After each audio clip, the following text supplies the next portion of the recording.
এখন বাজে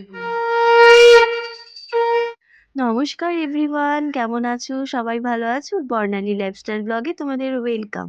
তো অনেকদিন পর সরস্বতী পুজোর ব্লগ নিয়ে চলে এসেছি। দেখতেই তো পাচ্ছ, সরস্বতী ঠাকুর মানে সরস্বতী পুজোর ব্লগ। হ্যাঁ, প্রথমবার বাড়িতে সরস্বতী পুজো করছি, তো ছেলেকে নিয়ে বেরিয়ে পড়েছিলাম সরস্বতী ঠাকুর কিনতে। ওর জন্যই পুজো করা, তো ওর পছন্দ মতনই ঠাকুর কেনা হবে। তো প্রথমবার করছি বলে আমাকে সবই নতুন করে কিনতে হচ্ছে, দশকর্মা বাসনপত্র যা যা লাগে সবই কিনতে হচ্ছে। দেখো, দশকর্মা দোকানে চলে গেছি, যা লাগে সবই কিনে নিয়েছি। তারপরে টুকটাক যা লাগে, এই যে দেখো পাতার দোকানে গিয়ে বাচ্চাটাকে দেখালাম, বাচ্চাটা পেটের অভাবে এরা দেখো পড়াশুনো না করে কাজ করছে, দেখেও খুব খারাপ লাগলো। সেজন্য একটু ভিডিওটা তোমাদের সঙ্গে শেয়ার করলাম। তারপর ফল টল কেনা হয়ে গেছে। তারপরে বাসনের দোকানে চলে গেছি, বাসন টাসনও কেনা হয়ে গেছিল। আর জানো তো, সরস্বতী পুজো উপলক্ষে ফল আর ফুলের দামটা এতটাই ওরা বেশি নিচ্ছে, মানে কোনো পুজো অনুষ্ঠান আসলে ওরা এইসবের দাম একদম মানে আগুন হয়ে যায়। সব বাজার টাজার হয়ে গেছে দেখো। গুড মর্নিং আর পরের এভরিওয়ান। দিন সকাল। এখন জানো কটা বাজে? তোমাদেরকে দেখাই, দাঁড়াও। এখন বাজে ভোর 3:20। সরস্বতী পুজো আমি সোমবারটা করছি। সরস্বতী পুজোতে এবার 2 দিন পড়েছে, তো আমি সোমবারটা করছি। তো আমার ঠাকুরমশাই ভোর 5:30টায় পুজো হবে, তো সেই জন্য তাড়াতাড়ি করে উঠে পড়েছি।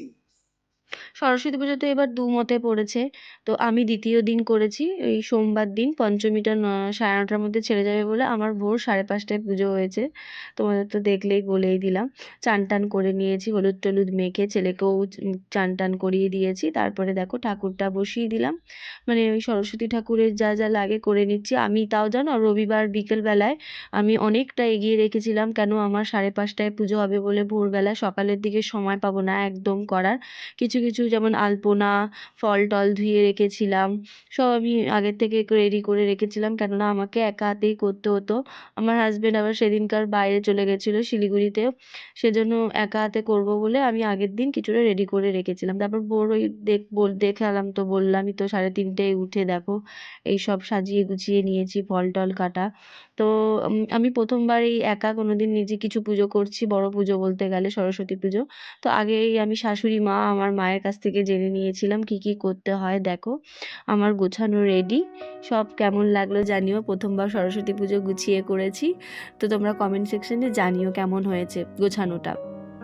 আর এই লাইটটা আমার ছেলে সাজিয়েছে, যে ঠাকুর মশাই চলে এসেছে, পুজো হচ্ছে।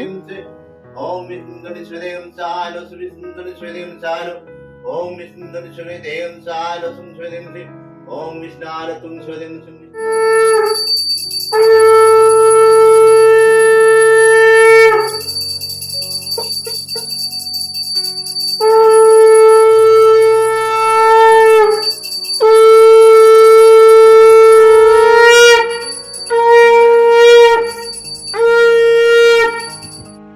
তো দেখো পুজো আমার কমপ্লিট হয়ে গেছে। সরস্বতী পুজো তো জানোই, আমার এই ঠাকুরমশাই এত কম সময়ে পুজো করলো, 10-15 মিনিটে পুজো হয়ে গেল।